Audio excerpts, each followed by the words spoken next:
yang dipimpin oleh teman-temannya. Siapa yang bisa memimpin kita dalam doa? Oke. Yang bernyanyi? Oke, Robin dan Cika. Silakan naik ke depan.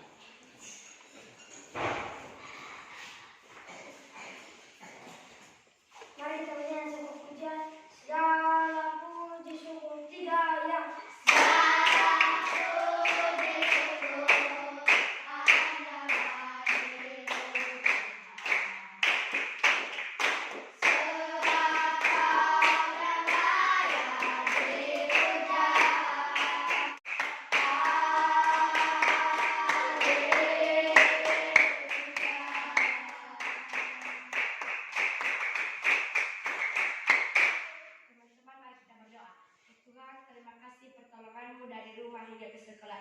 ya Tuhan, begitu juga sebentar lagi kami akan melaksanakan proses belajar mengajar ya Tuhan. Tolong bukakan pintu hati kami agar kami bisa menjawab apa yang ditanyakan oleh Bapak Ibu Guru. Dalam nama Tuhan Yesus Kristus kami berdoa dan mengucap syukur. Amin.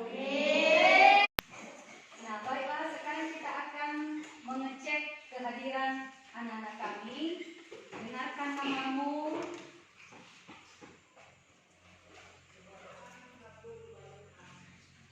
Abdi Istiawan, Hadir Bu. Alvaro Jordan, Hadir Bu. Bes Rahmat, Hadir Bu. Bertran, Hadir Bu. Carlos, Hadir. David, Hadir Bu. Elfrida, Hadir Bu. Firman Jaya, Hadir Bu. Ideal, Hadir Bu. Jessica Komasi, Hadir Bu. dan Pupit. Hadir Bu. Oke, semuanya hadir. Satu orang yang tidak hadir. Nah, anak-anak kami sebagai orang Kristen, maka setiap hari Minggu kewajiban kita adalah harus datang ke SM atau ke kebaktian Minggu. Jadi apabila kita sudah ke kebaktian Minggu pasti ada buktinya, ya kan? Iya. Ada bukti mengikuti kebaktian. Nah, sudah datang ke gereja waktu hari Minggu? Ada yang belum datang? Oke. Nah, sekarang ketua silakan kumpulkan buku ibadah teman-temannya.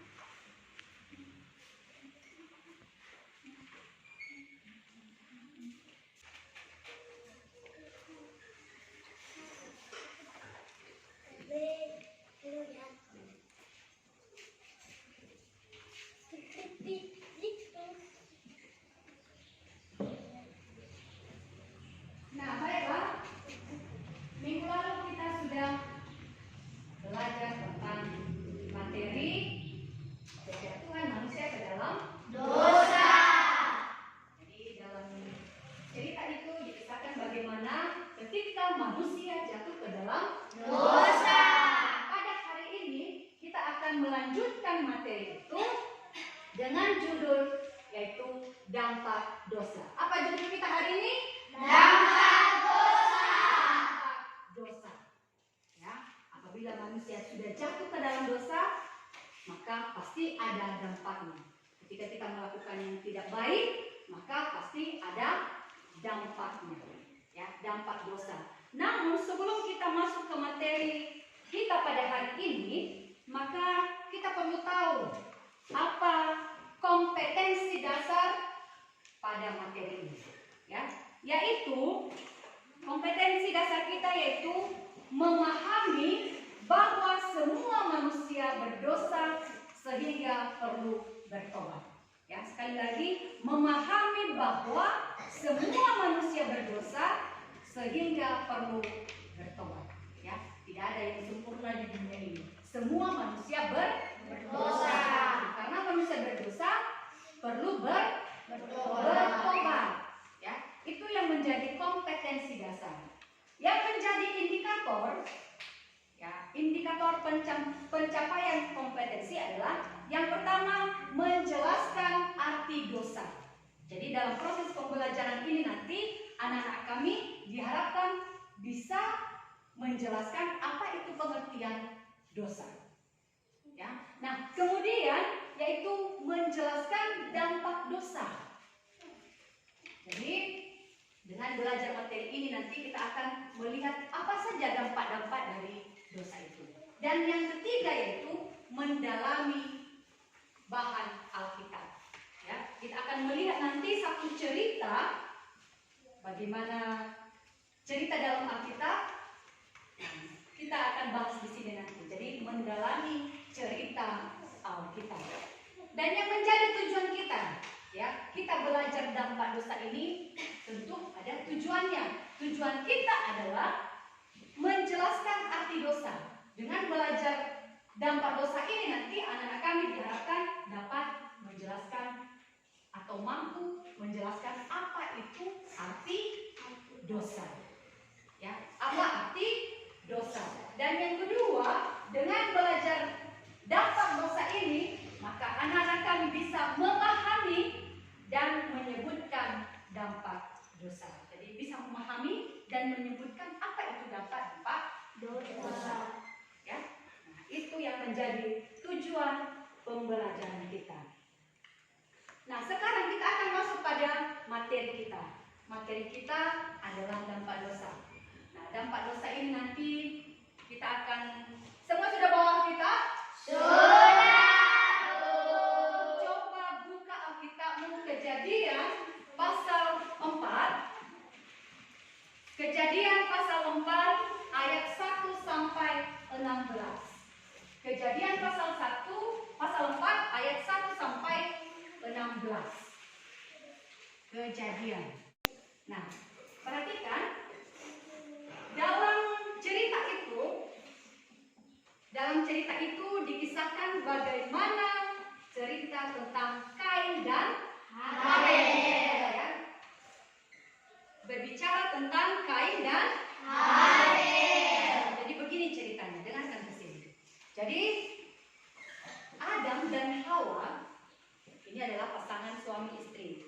Ya, manusia pertama yang hidup di dunia ini adalah Adam dan Hawa. Adam dan Hawa mempunyai anak, yaitu Kain dan Habel. Ya, Kain dan Habel. Nah, yang pertama yang sulung adalah Kain dan adiknya adalah Habel. Nah, jadi mereka ini bertumbuh dewasa dan punya pekerjaan masing-masing. Ya. Yang pertama Kain. Ya. Jadi Kain ini pekerjaannya adalah petani, sebagai seorang petani. Jadi dia menghasilkan buah-buahan dan sayuran. Nah, Habel pekerjaannya adalah sebagai gembala. Dia punya kambing domba. Apa yang dia punyai? Kambing domba. Apa pekerjaan Kain tadi? Sebagai petani, menghasilkan buah-buahan dan sayuran. Lalu suatu hari mereka membawa persembahannya ke hadapan Tuhan. Mereka memberikan yang terbaik untuk Tuhan. Ya. Jadi Kain memberikan persembahannya, yaitu dia membawa sayur-sayuran dan buah-buahan. Begitu juga dengan Habel, dia membawa kambing domba jantan sebagai persembahan kepada Tuhan. Namun, Habel memberikan persembahannya itu dengan tulus kepada Tuhan. Dia memberikan persembahan yang terbaik kepada Tuhan. Ya. Sementara Kain, dia memberikan persembahannya itu tidak dengan tulus kepada Tuhan. Ya, nah itu dia. Nah, oleh karena itu Allah melihat, Allah itu kan Maha tahu, ya, tahu isi hati setiap orang. Nah, jadi karena niat yang berbeda, ya, kalau Habel memberikan persembahan dengan niat yang tulus dan Kain memberikan persembahan dengan tidak tulus, nah, Tuhan sudah tahu. Lalu apa yang terjadi? Persembahan Kain tidak diterima oleh Tuhan. Tidak diterima oleh Tuhan. Dan persembahan Habel diterima oleh Tuhan. Oleh karena itu, karena persembahan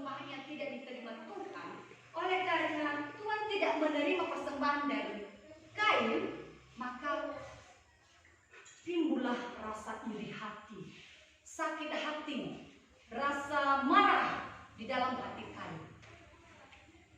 Ya, sehingga dia mengajak adiknya Habel ke padang gurun. Dia mengajak ke padang, ya, dia membawanya ke situ, dan Habel tidak tahu kenapa kakaknya itu membawa dia ke padang. Dia mengikuti saja. Lalu apa yang terjadi? Di sanalah Kain meluapkan amarahnya. Dia memukul adiknya, dia menghajar adiknya, lalu membunuh adiknya Habel sampai Habel meninggal. Ya. Kenapa? Karena ada rasa iri hati, ada rasa cemburu, ada rasa marah dalam hatinya, karena persembahannya tidak diterima oleh Tuhan. Nah, anak-anak kami sekalian, itu adalah cerita tentang Kain dan Habel. Nah, sekarang kita berbicara tentang dosa. Apa itu dosa? Nah, jadi dosa itu adalah tindakan manusia yang melanggar perintah Allah atau yang melanggar firman Allah. Jadi di dalam firman Allah itu, perintah Allah itu, dia menganjurkan kita lakukan ini, ya, dan jangan melakukan ini. Itu ya, dalam firman Tuhan.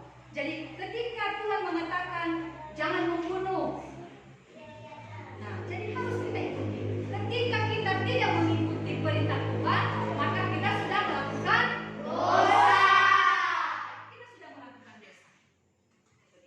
Jadi pengertian dosa adalah tindakan manusia yang melanggar perintah Tuhan. Apa-apa saja tindakan-tindakan dosa dalam kehidupan manusia. Misalnya iri hati, rasa marah, sombong, apalagi cemburu, menipu, mencuri, berbohong, dan sebagainya. Masih banyak yang lain. Ya, itu adalah tindakan manusia yang melanggar perintah Tuhan. Nah, oleh karena itu, maka kita harus, sebagai orang Kristen, kita harus menguasai diri sendiri. Harus menguasai diri. Artinya menguasai diri ini harus bisa mengontrol pikiran kita, mengontrol perbuatan kita, sehingga yang kita lakukan itu adalah sesuai dengan kehendak Tuhan. Sesuai dengan kehendak Tuhan. Nah, dari cerita Kain dan Habel tadi, maka ada dampak dosa. Ada dampak dosa yang dirasakan oleh Kain. Yang pertama adalah dampak dosa yang ada dalam diri Kain. Yang pertama adalah ladangnya tidak memberikan hasil. Ladangnya tidak memberikan hasil. Ya, tidak memberikan hasil. Yang kedua, hidupnya mengembara. Ya, dia mengembara. Kalau dikatakan mengembara ini berarti dia tidak punya tujuan apa-apa. Ya, dia tidak punya tujuan apa-apa. Yang ketiga adalah membuat hati orang tuanya menjadi sedih. Ya sudah pasti ya, kalau kita misalnya melakukan dosa, mencuri, membunuh, sudah tentu orang tua kita itu sedih. Sedih melihat anaknya melakukan kejahatan. Betul tidak? Betul. Ya, betapa sedihnya hati orang tua ketika anaknya melakukan yang tidak baik. Nah, keempat, apa dampak yang dirasakan oleh Kain, yaitu meliputi rasa cemas. ya, memiliki atau diliputi oleh rasa cemas dan menjadi tidak tenang. Nah, jadi dampak dosa yang keempat adalah Kain diliputi oleh rasa cemas. Rasa cemas dan merasa tidak tenang. Ya, merasa tidak tenang. Nah, anak-anak kami, ketika kita melakukan dosa, maka kita harus perlu bertobat.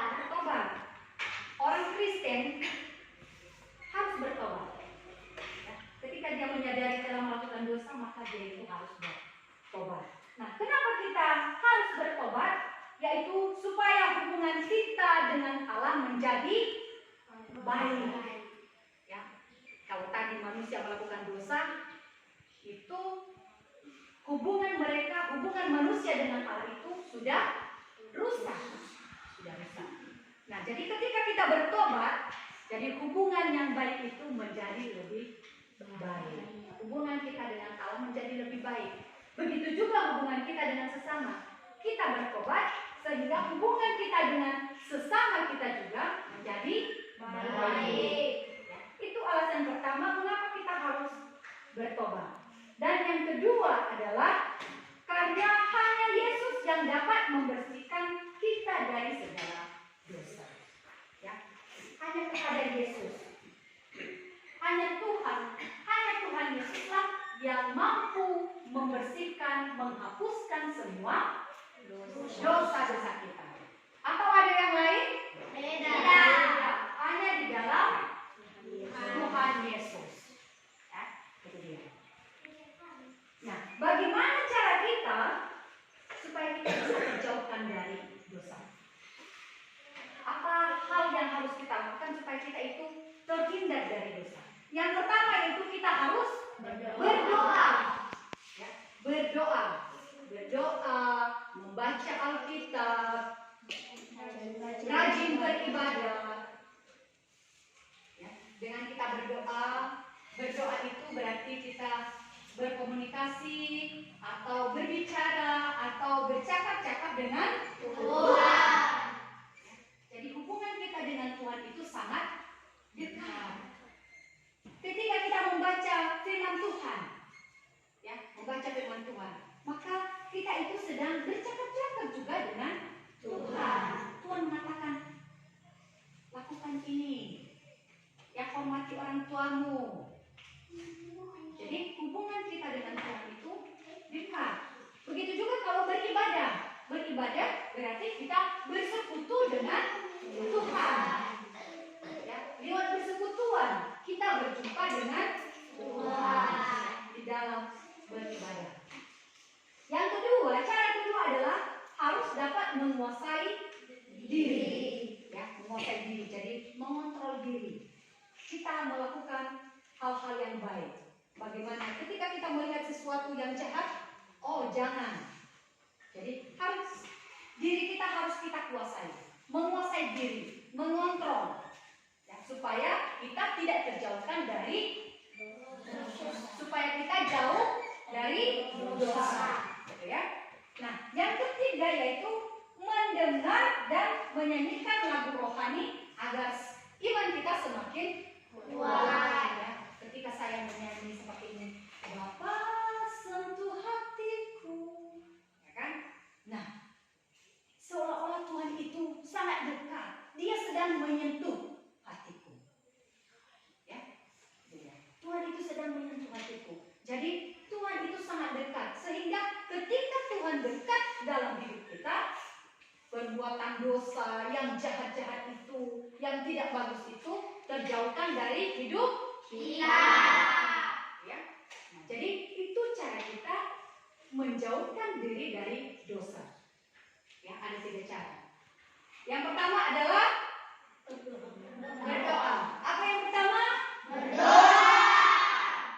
Setelah itu membaca Alkitab.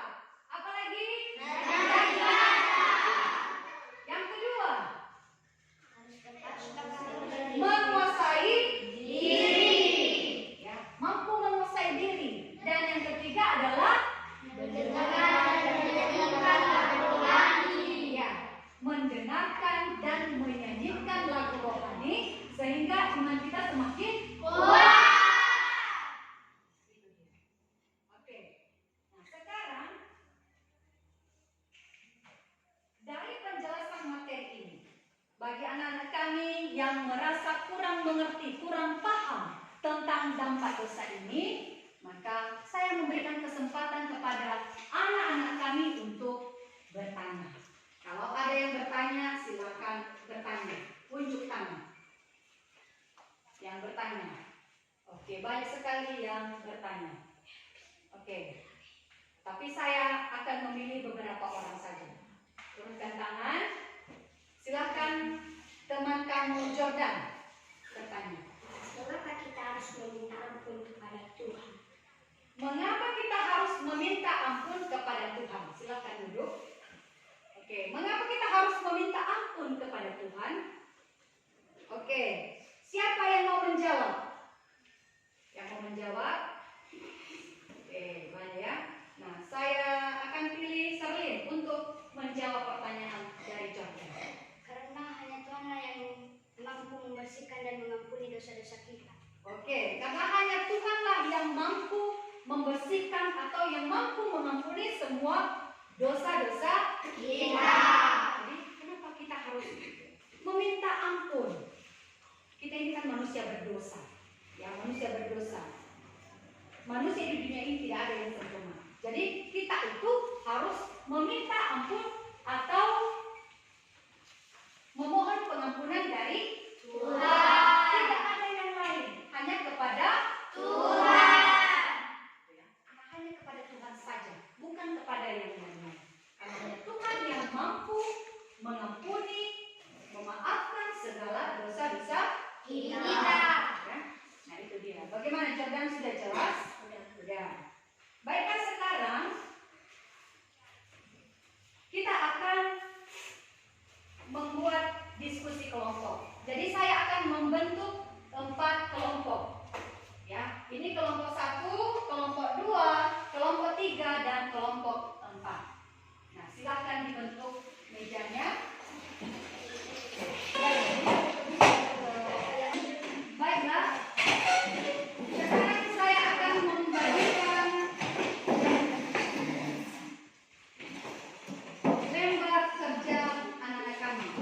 Ini LKPD. Saya akan bagikan setiap kelompok. Ini kelompok 1. Ya.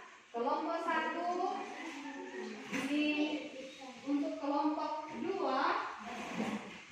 Kemudian untuk kelompok 3 dan kelompok 4. Kelompok 4. Nah, di situ ada pertanyaan. Coba didiskusikan masing-masing kelompok. Jadi, dari sini nanti saya akan melihat keaktifan anak-anak kami. Ya, selama pembelajaran ini saya akan melihat bagaimana keaktifan anak kami, bagaimana sikapmu, bagaimana kamu memberikan tanggapan dalam diskusi kelompoknya. Jadi silakan diskusikan untuk kelompok 1. Ya. Saya akan memberikan waktu 5 sampai 10 menit. Silakan diskusi. Ya, diskusikan kelompok 2.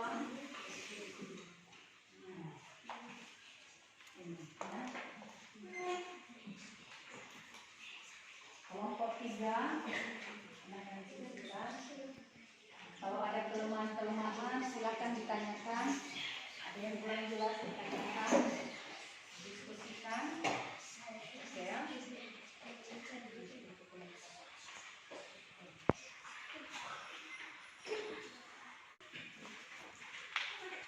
Sementara itu saya akan memeriksa buku ibadahmu.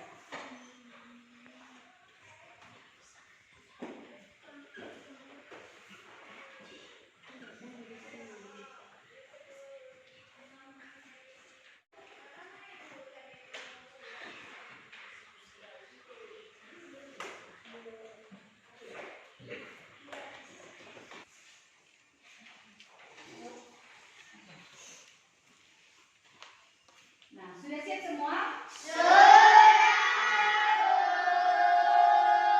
Waktunya sudah sampai kurang lebih 5 menit. Nah, sekarang silakan kelompok 1 membacakan hasil diskusinya. Baca pertanyaannya dan apa tanggapan kelompok dalam pertanyaan diskusi kelompok. Silakan. Siapa utusannya? Oke, Serlin. Silakan baca. Tindakan yang dilakukan. 1. Berdoa, membaca Alkitab dan rajin rajin beribadah. Alasan, karena dengan berdoa dan membaca Alkitab, kita semakin dekat dengan Tuhan, sehingga pikiran dan perbuatan yang sudah baik bisa terjauhkan dalam diri kita. Oke, untuk kelompok 2, silakan baca pertanyaannya dan apa tanggapannya. Silakan. Tindakan yang dilakukan. Coba baca dulu ini. Tuliskan dalam kolom berikut ini tindakan apa yang kamu lakukan agar tidak terjadi harus dapat menguasai diri dan selalu berpikir karena menguasai diri berarti dapat menyusul atau mengambil segala hal yang tidak baik, mampu menjauhkan diri dari hal-hal duniawi. Berpikir positif berarti menanggapi waktu dengan baik. Oke. Jadi jawabannya menguasai diri sendiri, menguasai diri. Ya, jadi itu cara mereka untuk menghindari diri dari dosa. Sekarang kelompok 3, silakan bacakan hasil diskusimu. Tuliskanlah dalam kolom berikut ini tindakan apa yang perlu kamu lakukan agar tidak jatuh ke dalam dosa, serta alasannya. Tindakan yang dilakukan. 3. Mendengar dan menyanyikan lagu rohani agar iman semakin kuat. Alasan, karena kita mendengarkan lagu-lagu rohani, kita semakin dekat dengan Tuhan dan hati kita terasa damai sehingga iman kita semakin kuat. Oke. Alasan mereka adalah atau cara mereka menghindari diri dari dosa, menjauhkan diri dari dosa adalah mendengarkan dan menyanyikan lagu rohani. Ya, karena dengan menyanyikan lagu rohani iman kita semakin kuat. Sekarang kelompok 4, baca. Tuliskan dalam kolom berikut ini tindakan apa yang perlu kamu lakukan agar kita jatuh ke dalam dosa, serta alasannya. Tindakan yang dilakukan. 4. Rajin beribadah. Alasan, karena dengan beribadah kita bisa bersekutu dan berkomunikasi kepada Tuhan. Oke. Nah, jadi menurut mereka cara kita untuk menjauhkan diri dari dosa adalah dengan rajin beribadah. Ya, jadi kelompok 1 tadi mengatakan cara kita menjauhkan diri dari dosa adalah dengan berdoa, dengan membaca Alkitab. Kelompok yang kedua mengatakan kita harus menguasai diri. Karena dengan menguasai diri kita bisa mengontrol diri. Kita bisa melihat ini yang baik dan ini yang jahat. Harus menguasai diri. Kelompok 3 mengatakan kalau tindakan kita adalah harus mendengarkan dan menyanyikan lagu rohani. Karena dengan menyanyikan lagu rohani kita semakin dekat dengan Tuhan. Dan kelompok 4 mengatakan tindakan yang harus kita lakukan adalah rajin beribadah. Karena ketika kita beribadah, kita bersekutu dengan Tuhan. Hubungan kita sangat dekat dengan Tuhan. Ya, nah, semua hasil diskusinya sudah bagus. Dari materi kita akan menyimpulkan. Ya, kita akan menyimpulkan materi kita pada hari ini yang berjudul dampak dosa. Nah, yang pertama adalah bahwa dosa adalah tindakan manusia yang melanggar perintah Tuhan. Ya. Dosa adalah tindakan manusia yang melanggar perintah atau firman Tuhan. Kecewa, iri hati, dendam, rasa marah, dan sebagainya itu adalah dampak dari dosa. Ya, dampak dari dosa kita. Nah, kemudian yang kedua, dampak dosa kita bagi orang lain adalah orang merasa sakit hati. Ya, ketika kita melakukan dosa, maka orang lain bisa sakit hati. Ya, merasa sakit hati dan kecewa terhadap kita. Yang ketiga, dampak yang paling penting adalah penghukuman yang kekal. Ya, dosa menghancurkan dan memisahkan manusia dari Tuhan, dari Allah. Jadi ketika kita melakukan dosa, maka hukuman kita adalah sangat berat.